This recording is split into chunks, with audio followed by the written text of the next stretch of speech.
여러분 안녕하십니까. 충남대병원의 경영난이 걷잡을 수 없는 상황으로 치닫고 있습니다.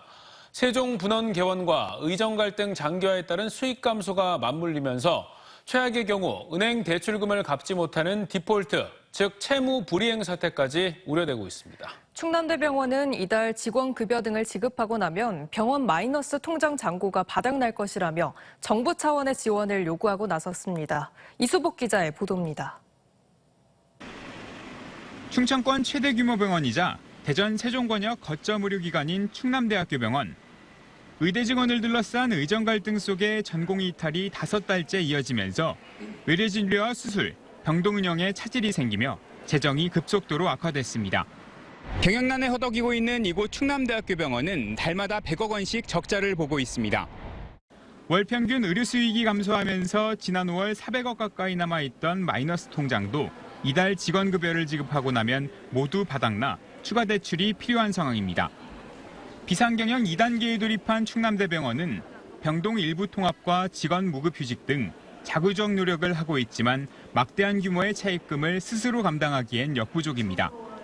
지난 2020년 개원한 세종충남대병원이 경영난을 초래한 가장 큰 원인입니다.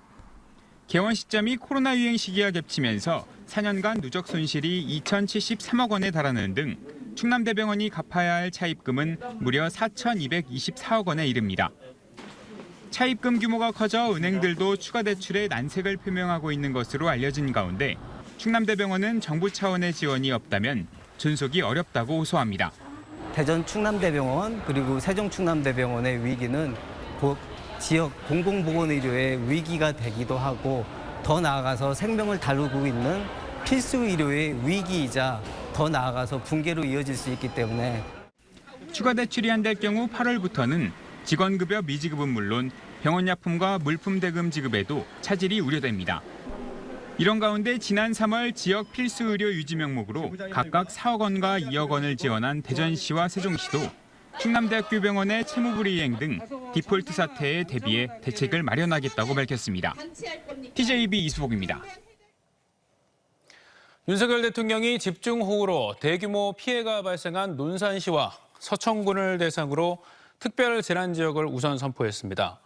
특별 재난지역이 되면 복구비의 50에서 80%가 국비로 전환되고 피해 주민들에게 재난지원금과 함께 국세, 지방세 납부 예외, 공공기관 감면 등 혜택이 추가로 제공됩니다. 충남도는 이번에 포함되지 않은 금산군과 부여군도 지정될 수 있도록 피해 조사를 실시하고 있으며 피해 농가는 정부 지원 35%에 더해 피해액의 80~90%를 지원하는 등 추가 지원책을 마련했습니다. 부여군 세도면 수해 현장을 찾은 더불어민주당 박찬대 대표 직무대행과 당 지도부도 부여군이 특별재난지역에 포함될 수 있도록 정부에 촉구하겠다고 강조한 가운데 부여군도 유감을 나타냈습니다. 시간당 200mm의 극한호우가 쏟아진 지난 10일 새벽 경찰이 주택에 고립됐던 주민들을 구조한 사실이 뒤늦게 알려졌습니다. 논산경찰서 강경지구대는 지난 10일 새벽 2시 40분쯤 논산시 강경읍의 한 마을이 침수되고 있다는 신고를 접수한 뒤 현장에 출동해 주택에 고립된 80대 청각장애인 등 주민 30여 명을 무사히 구조했습니다. 경찰은 앞으로도 집중호우 시 인명피해 방지를 위해 침수 우려 지역에 대한 지속적인 순찰 활동을 이어갈 방침입니다. 지난해 안전점검에서 비교적 상태가 양호하다는 B등급을 받았던 대전 유등교가 폭우에 내려앉으면서 지역의 다른 교량 안전에 대해서도 우려가 커지고 있습니다. 지어진 지 오래돼 설계도면이 없거나 교량 규모가 작으면 교량 기초 부위에 대한 점검 없이 육안 평가만으로 진단을 하는 등 현재 점검 시스템에 허점이 있다는 지적이 나오고 있습니다. 박범식 기자의 보도입니다. 지난 10일 쏟아진 집중호우로 교량 상판이 내려앉은 유등교. 붕괴 우려로 교량은 물론 교량 안의 산책로까지 모두 통제된 상태입니다. 지은 지 54년 된 노후 교량이지만 지난해 안전점검 등급에선 B등급, 양호하다는 평가를 받았습니다. 교량 기초 하부에 대한 평가를 받지 않고 등급을 매긴 때문입니다. 유등교는 집안에 말뚝을 박아 고정하는 최근 공법과는 달리 하천 바닥에 기둥만 설치하는 공법을 사용했습니다. 하지만 어떻게 지었는지 자세한 설계도면이 남아있지 않아 현행 제도상으로는 기초에 대한 평가를 안전점검에서 제외해도 무방합니다.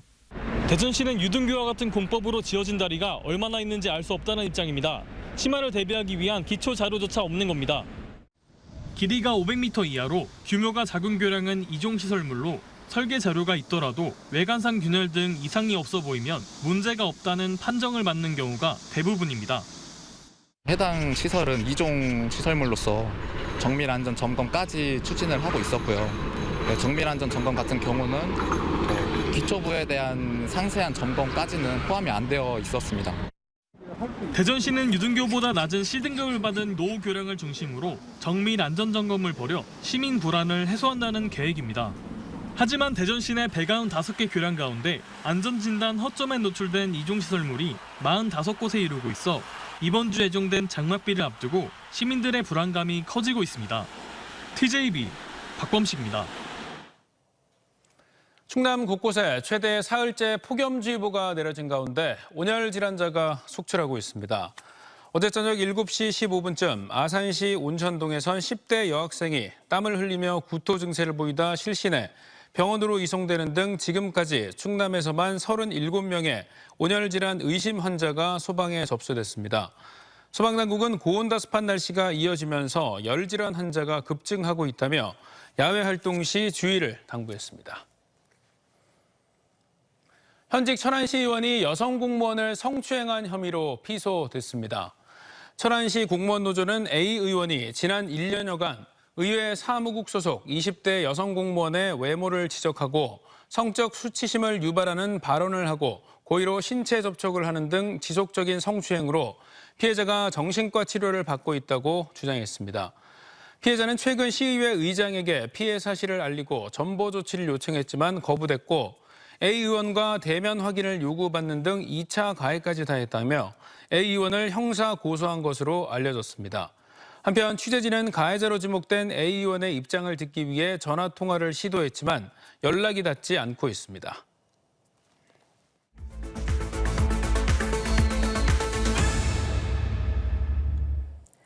대전 유성천에서 천연기념물이자 멸종위기종인 수달의 모습이 처음으로 포착됐습니다. 갑천과 대전천뿐만이 아니라 소규모 하천에서도 수달 서식이 확인된 건데 수달 서식지 보존을 위한 대책은 여전히 걸음마 수준에 머물고 있습니다. 전유진 기자의 보도입니다. 물밑에서 수영을 하던 기다랗고 날렵한 생물체가 물 위로 빼꼼 고개를 빼듭니다. 1급 멸종위기종이자 천연기념물 330호인 수달의 모습입니다. 그때 다리 밑에서 뭔가 껌은 큰 게 보인다고 그래가지고 봤더니 이쪽으로 이렇게 왔다 갔다 하는 수달이 있는 거예요.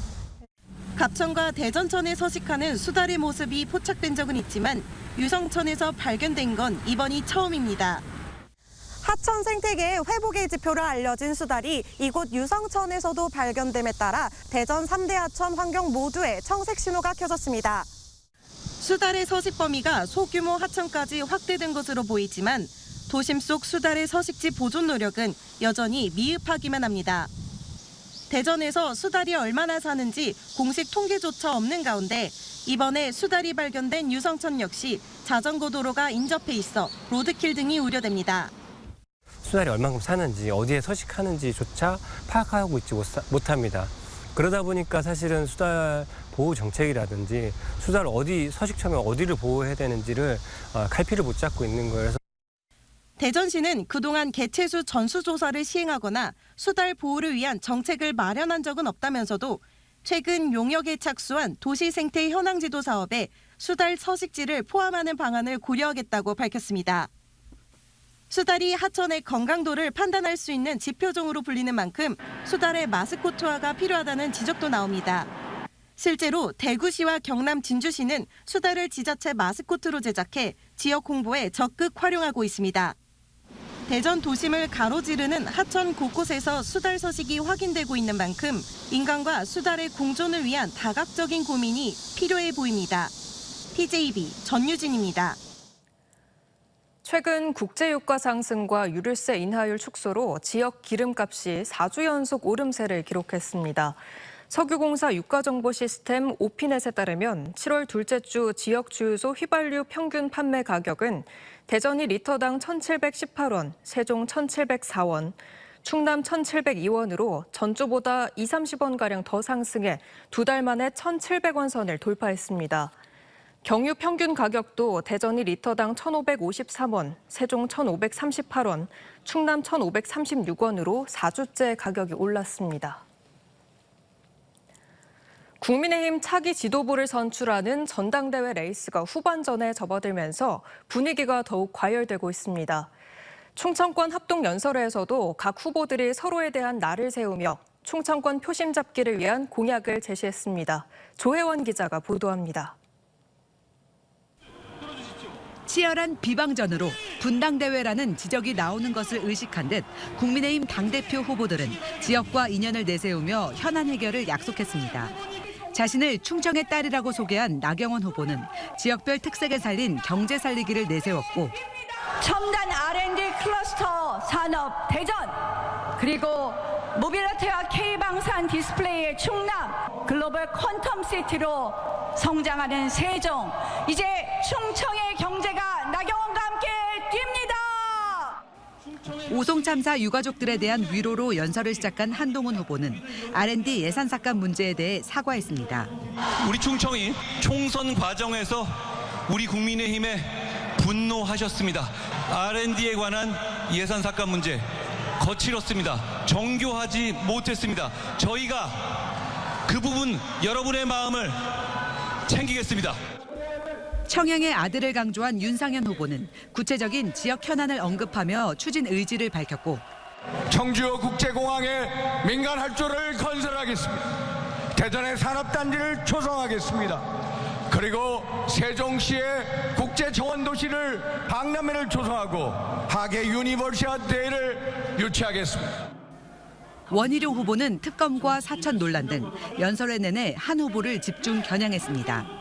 법무부 장관 시절 우호적 여론을 만들기 위한 여론 조성팀이 있었고 심지어 댓글팀까지 있었다는 폭로와 보도가 있었습니다. 실제로 존재한다면 중대 범죄 행위입니다. 과열된 분위기 속에 연설의 도중 지지자들 간의 몸싸움이 벌어지기도 했습니다. 한편 한동훈 후보와 러닝메이트로 최고위원에 출마한 보령서천 장동혁 의원은 한 후보와 한 팀임을 강조했습니다. 전당대회 경선은 당원 선거인단 투표 80%, 일반 국민 여론조사 20%가 각각 반영되는데 충청권 선거인단은 대략 12만 명으로 전체의 14% 정도를 차지합니다. 충청권이 역대 선거에서 캐스팅보트 역할을 해온 만큼 새로운 지도부를 선출할 전당대회가 열리는 오는 23일 충청권 당심의 향배가 주목됩니다. TJB 조혜원입니다. 대전 전세사기 피해 대책위원회가 전세사기를 벌인 피의자들에 대한 엄벌과 양형 기준 강화를 촉구했습니다. 대책위는 10억 원 규모의 전세사기 행각을 벌인 사람과 100억 원 규모로 사기 범죄를 벌인 사람의 형량이 1, 2년밖에 차이가 나지 않는다며 전세사기 범죄자에 대한 강력한 처벌을 요구했습니다. 또 2건 이상 사기 행각을 벌일 경우 가중 규정에 따라 최대 징역 15년이 가능한데도 15년이 구형된 사례는 거의 없다며 양형 기준 강화가 필요하다고 주장했습니다. 의장 선출 정족수 논란으로 소송까지 이어진 예산군 의회가 결국 임시의장 체제에 돌입합니다. 군의회는 제303회 임시회를 열고 임시회 회기 결정의 건을 재석 의원 6명의 6명 찬성으로 가결하고 내일 오전 제2차 본회의에서 임시의장을 선출하기로 했습니다. 예산군 의회는 지난달 26일 국민의힘 이상우 전반기 의장을 후반기 의장으로 더불어민주당 강선구 의원을 부의장으로 각각 선출했지만 의원 11명 가운데 5명만 참석해 정족수 논란이 일었고 법원이 의장과 부의장 선거의 집행을 정지시킨 바 있습니다. 내일부터 다시 충청권에 비 소식이 있는 가운데 수자원공사가 대청댐 수문을 닫고 방류량 조정에 나섰습니다. 수자원공사는 기존 초당 최대 1,800톤에 이르던 대청댐의 방류량을 오늘 오후 6시부터는 초당 최대 500톤으로 크게 줄였습니다. 이는 지난주 많은 비로 강 하류 수위가 올라간 상태에서 내일부터 비 예보가 있는 것에 따른 조치로 강우 상황에 따라 방류량은 유동적으로 조정될 예정입니다. 홍성군 홍주읍석 북문 문루가 8년간의 복원 작업을 마치고 다시 옛 모습을 선보입니다.